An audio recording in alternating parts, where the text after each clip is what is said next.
Сәлем достар, сүзбелі пирог дайындауға кірісеміз. Ол үшін ұн, қант, сары май, разрыхлитель және жұмыртқа қажет болады. Ең алдымен жұмыртқаны, қантымызды және сары майымызды қосып, жақсылап 5 минут шамасында миксерлейміз.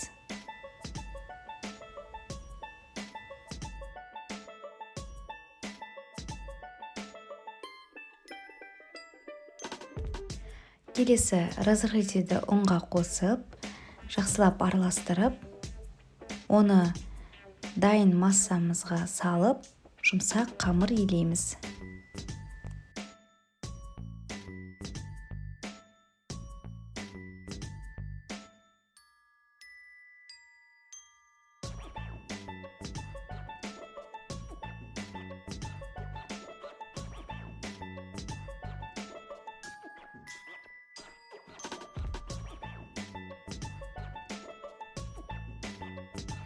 Содан кейін салафанға салып, тоңазытқышқа 15-20 минут шамасына қойып қоямыз.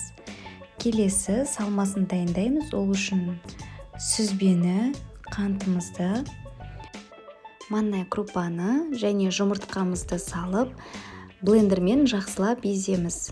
Барлығы бірдей масса болғанға дейін.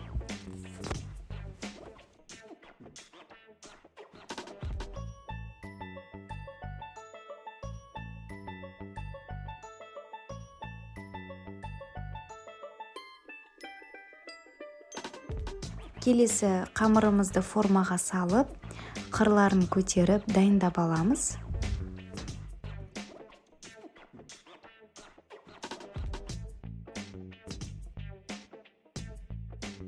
Содан кейін осылай барлық жағынан вилкамен тесіп шығамыз.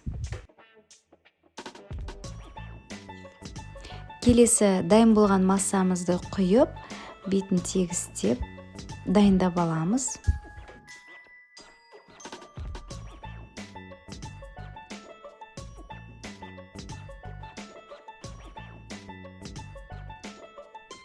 Содан кейін осындай лопаткамен қамырымыздың шет-шетін осылай тегістеп шықтым.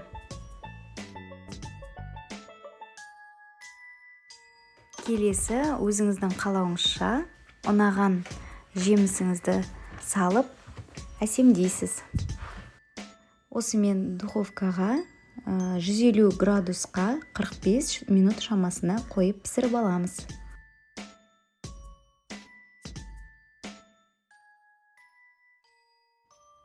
Міне осындай керемет жұмсақ сүзбелі пирогымыз дайын болды.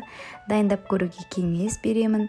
Менің каналыма жазылып, лайк басып, пікір қалдыруды ұмытпаңыз.